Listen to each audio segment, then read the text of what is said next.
Hi, welcome to another exciting episode of the Andre the Beast Creighton Show. Another exciting show and definitely another exciting guest. Today, we're going to talk with, I don't even know how to even introduce this young lady. 16 years old. She's been on the show before. I've seen her rip the runway. I've seen her walk around with beauty pageant crowns. And I gotta say, you know, at 16 years old, she's doing a lot. Director of youth program. I mean, you name it, she's got it going on. But without further ado, that's welcome. I don't know whether to call her Miss America, Miss Teen, Miss Universe. I mean, when you got all these crowns, you can be everything under the sun, as far as I'm concerned. That's welcome Kyanah Chanel to the show. What's up, Kyanah? Hi. Let's get right down to it, man. You have so many things going on in your life at 16 years old. Lifetime queen. Wow. Yes. First ever lifetime queen. Yes. The Red Print Magazine Youth Creative Director. Yes. Okay. How in the heck? Let's start from the beginning. Who are you? And you're 16 years old. So tell the viewers a little bit about who you are. Hi, so I am Kyanah Chanel. I'm located in Indianapolis, Indiana, and I'm also 16 years old. I've been doing modeling for maybe about 7 years, and I just started pageants back in 2023. How did you get involved in all of the beauty pageant and the modeling? Because you're only 16 years old. Let's get real. Yes. You're not that old, Kyanah. Yes, so the pageants were, I was invited by Sherry Gerhardt because I was in one of her modeling shows, which is Model Icon, and she asked me if I've ever done pageants before, and I told her no, but it's always been something that I've been wanting to do since I was a little girl. Right. So I got invited to the Miss Royalty International pageant, and I started doing that back in 2023 of February, and it was in Atlanta, Georgia, and I was running for Miss Indiana Junior team, and I ended up taking the title in my whole program. Wow. When you first did your first show, what was that like for you? I mean, I know as a professional athlete, especially bodybuilding, it's almost like beauty pageant sort of, but not with the crowns and stuff. Yeah. But you're up there with a whole bunch of other people competing for something. It's not like football where it's, you know, a team sport or basketball. This is individual achievements. How did you prepare for this? You never done one before. What was going through your mind, and how did you prepare for it? Right. So with that being my first pageant and not having no experience, it was kind of something new for me, and it did make me kind of nervous because I knew that all of the other girls, they had like lots of experience and they've been doing this for years. So with me being somebody that's new to it, it was kind of nervous being up against them. Like, what kind of advice did you tell yourself? Because you didn't go to anybody to help you prepare for the stuff. So what was your mindset like when you first walked out on the stage?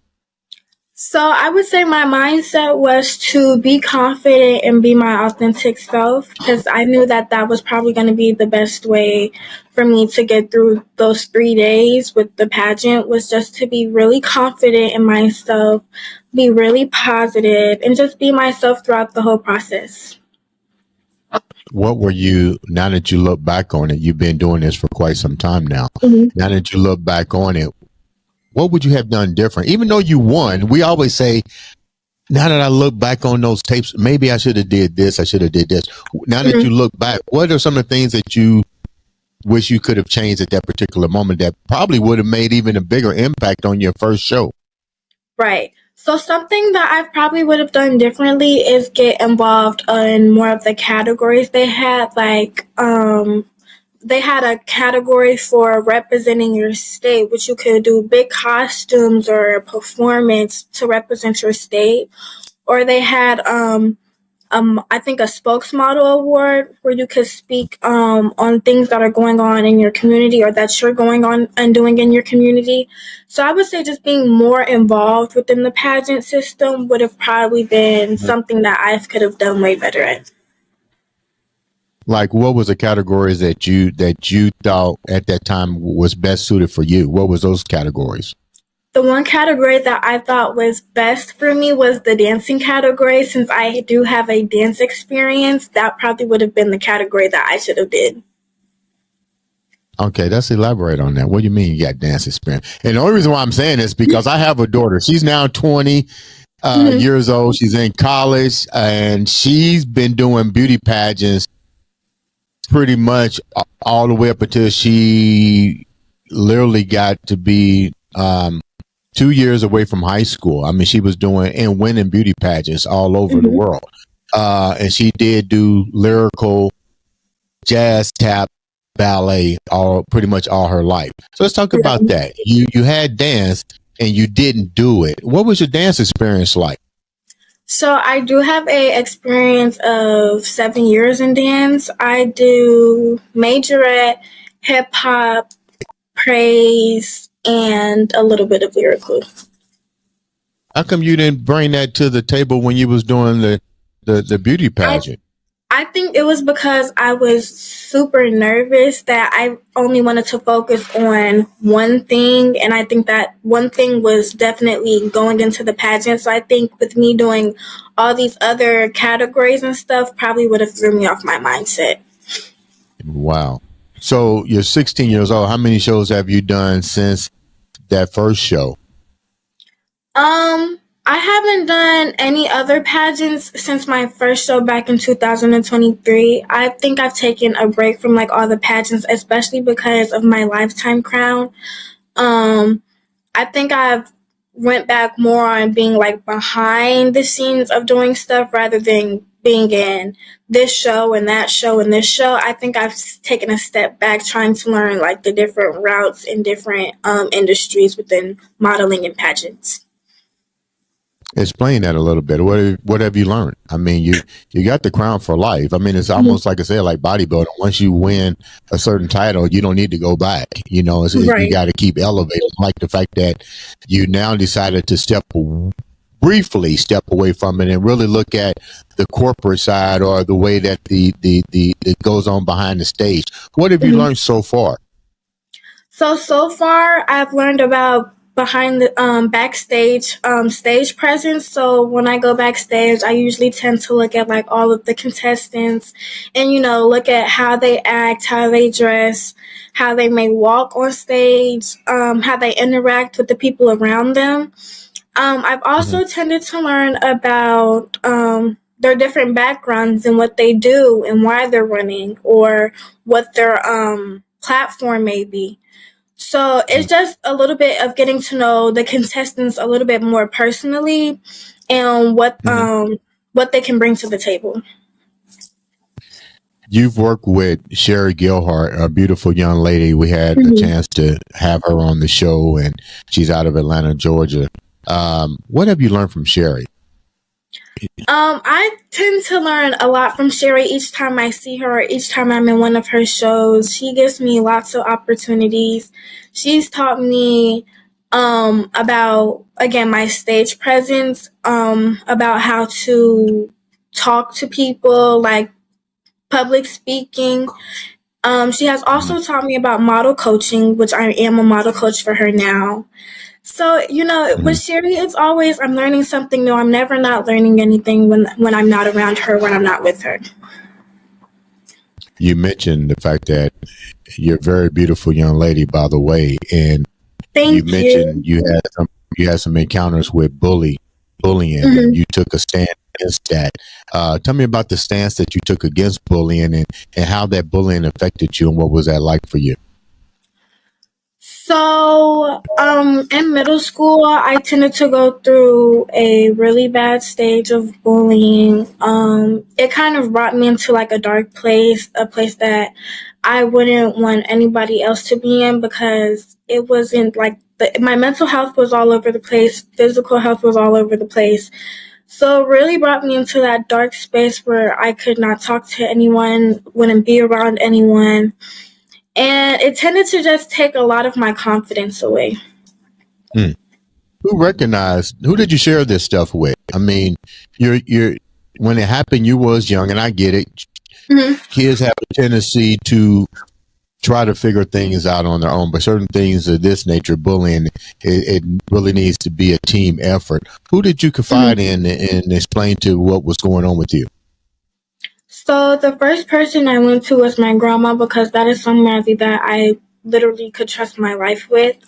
I basically told her, what was going on, and she would give me like the right steps to move forward and push through what I was going through.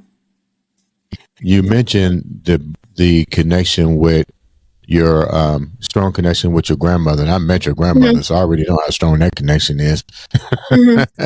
Something about our grandparents is always strong. But yeah, what are you close to your mom and your dad? My mom, not so much close to her. My dad, me and my father, we have a good relationship. How do you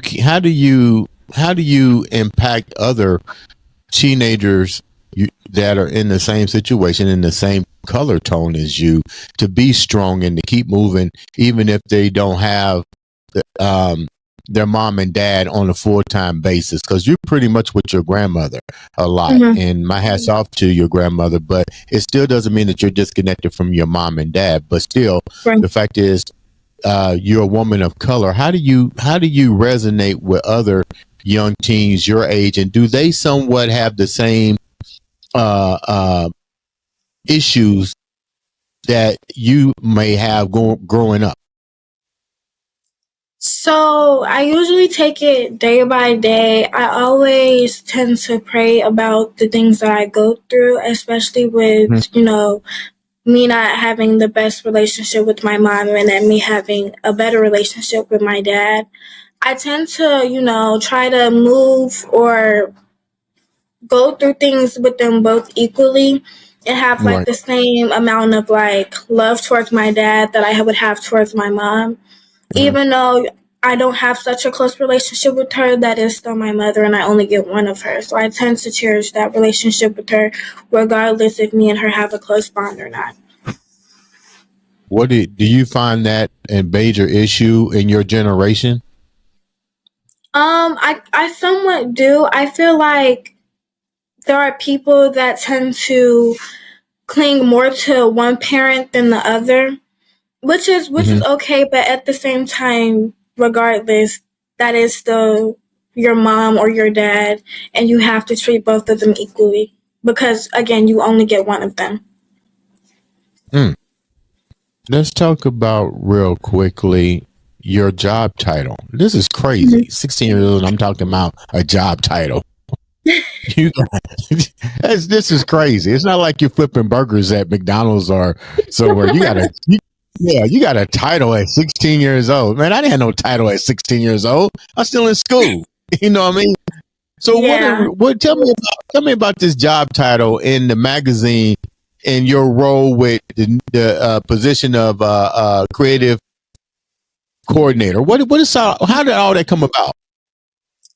So I think back maybe earlier this year, we met, me and my grandmother met an amazing person named Drew, and he owned a magazine company and basically asked me if I would want to be, a part of their magazine and be the cover of their magazine. And I was like, of course I would. Who wouldn't want to be a part of a cover of a magazine? So we ended up taking pictures for the cover. The cover ended up coming out like later this year. It's already out. A lot of people have bought it. It's been sold. I've been signing stuff, so it's been a really fun experience for me. A couple months ago, he actually asked me if I would want to be a part of the team and be a part of the youth creative director. And I was like, of course I would, because it's like, I think it was just such a amazing moment for me. I was Yeah. just like, Yeah. yes, I need to start, really pushing my name out there, letting everybody know who Kyanah Chanel is. So that's kind of how Right. I got into the Red Print magazine family. And ever Uh-huh. since, it's just been such a great experience for me. Yeah. Let me ask the real question. Mhm. Are you getting paid pretty good amount of money? Yes, I am. Okay, that's all I'm concerned about. Are you getting broke off? So let's talk about that brand. Let's stick with that topic for a minute. What are your Mhm. job responsibilities for the magazine? You're 16 years old, and you got enough stuff going on right now with Mhm. trying to enjoy life, getting ready for college, trying to maneuver a modeling career, a beauty pageant behind the scene coordinator. What's your Right. job role here, and why did they pick you to do it? What did they see in you that they felt that this would help elevate their magazine and their brand? Okay, so basically, I am pulling people from the youth that have potential, that maybe do sports or good academically, content creators, basically from what their talent is. I basically pull them and I, give them that, push and that uplift that they need. Hmm. So ooh, um, as much as like Drew picking me to be a part of the family, I think it was Mm-hmm. so far as my like dedication, the things that I'm doing within my community, how I carry myself. I think that would probably be some of the things that they chose me to be a part of their team. What has been the most difficult part of this journey for you so far? The most difficult part of my journey would probably be still being very, I would say, mm, I would, I think the most difficult part would probably be missing out on like all of my stuff, like teenage stuff that I could be a part of because I am so busy. So like going out with my friends or just having fun or being like a teenager, I don't really get to do that as much anymore because I'm so like packed and busy almost every weekend. I mean, but how does that affect you? I mean, you're still a teenager. You have friends. Mhm. You have to have a social life outside of work. How do Mhm. you how do you address that with your closest confidants, the people that are this is where I'm going with this. Mhm. We all want our children and our grandchildren to be successful, to that road to Right. success, and Mhm. opportunities open up. But you don't want to look back later in life and be like, you missed those golden years. You know what I Mhm. mean? How do you express that to the close knit people that surround you? So I usually tend to, when I can't like hang out with them, or if I know I have an event coming up, I usually tend to invite them. That way we can all, still spend time together, or Mm. still have fun. But at the same time, I still am working. But I think it's better if like they come and watch me and see what I do, instead of just Yeah. saying, hey guys, I can't come with you this weekend because I have modeling. Or hey guys, can't go with you guys next weekend because, I have pageant stuff to do. So I tend to, Mhm. just bring them in and watch and let them, watch me and like see what, I do when I can't hang out with them. Just talk about your brand. Mhm. How did you create your brand? And you said you have to be careful because you don't want your name to be tarnished. You want to keep building on your brand. What are some Mhm. of the steps that you're doing to build an effective brand at 16 years old? So I tend to get with the people that I know are always going to want better for me, or the people that have been supporting me for such a long time. I tend to partner up with them and, ask them, hey, do you think you would want to do this and this with me? And most likely they do say yes. So that kind of gives me like a team or, some support behind me and what I'm doing. I Hmm. also tend to ask my grandmother.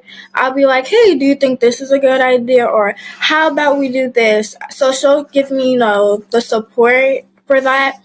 And she'll tend to like, help me with the things that can make me, better my brand or kind of uplift my brand some more and really put me out there. What are you afraid that? What are you afraid that could happen to your brand? Something that I'm afraid that could happen to my brand is somebody that, is very close to me, not really truly being a true, like, supporter of my brand and is Mhm. kind of like trying to tear my brand apart. I think that's probably the most scariest thing that I'm afraid of. Do you? Most people, when they become are getting ready to become famous, have a tendency to go into somewhat of a deep isolation thing, Mm-hmm. and so forth. They be where the brand or their protecting of the brand makes them more fear based. Do you Mm-hmm. find yourself worried about that happening to yourself? Sometimes I think about it, but not too much because I tend to always, keep a positive mindset. Hmm. Um, I always tend to pray over it, just to just put it out there.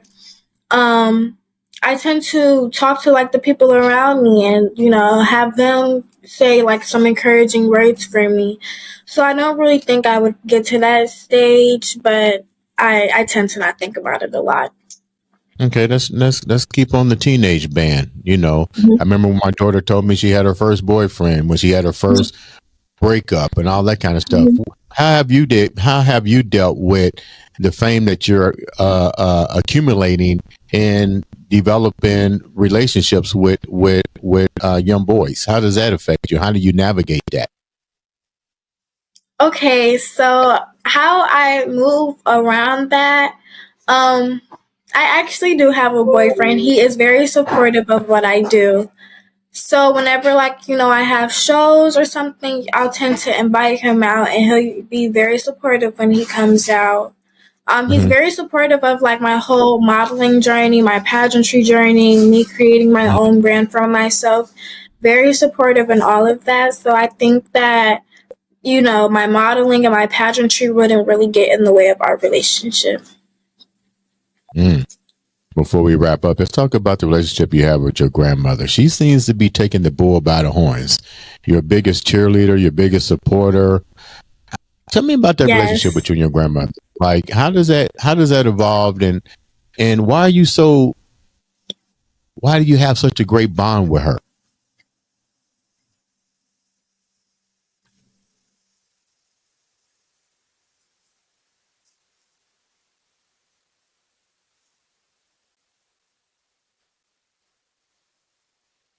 Can you hear me,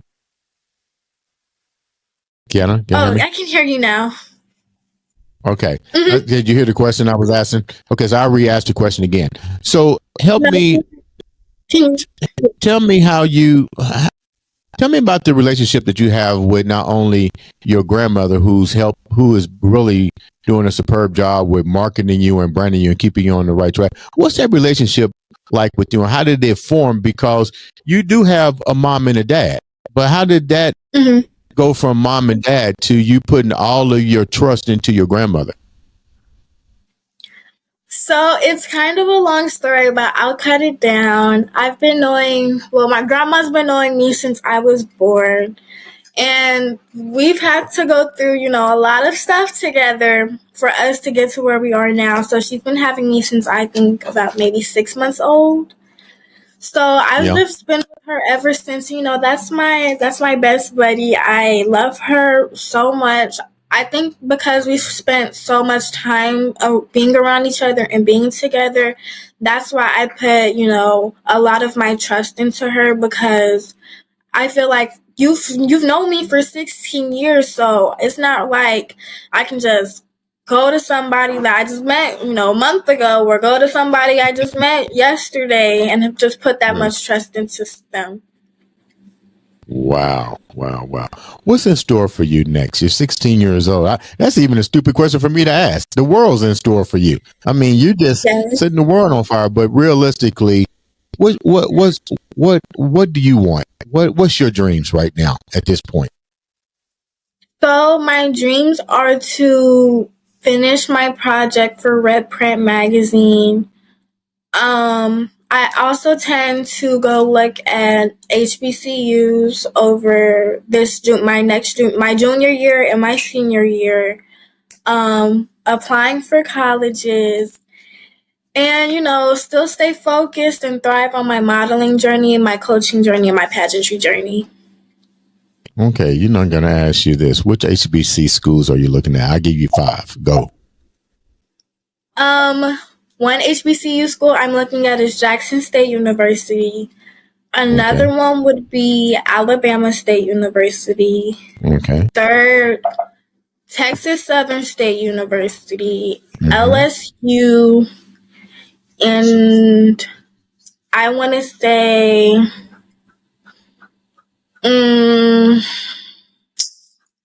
I haven't really thought of a 5th one, but my first 3 are the top 3 that I'm looking at right now. Okay. You might want to look at Albany State College University. I've Albany, heard of that one before. The Golden Rams. Yeah, you might want to look into it. A very prestigious HBC school to look at as well. Let me ask this question to you. What are teenagers missing today?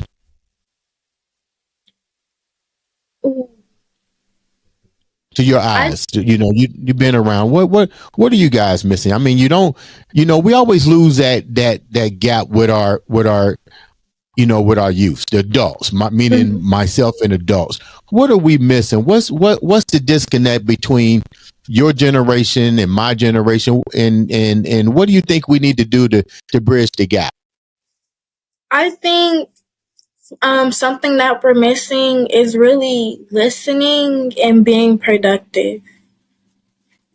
Explain that a little bit. I would say those two.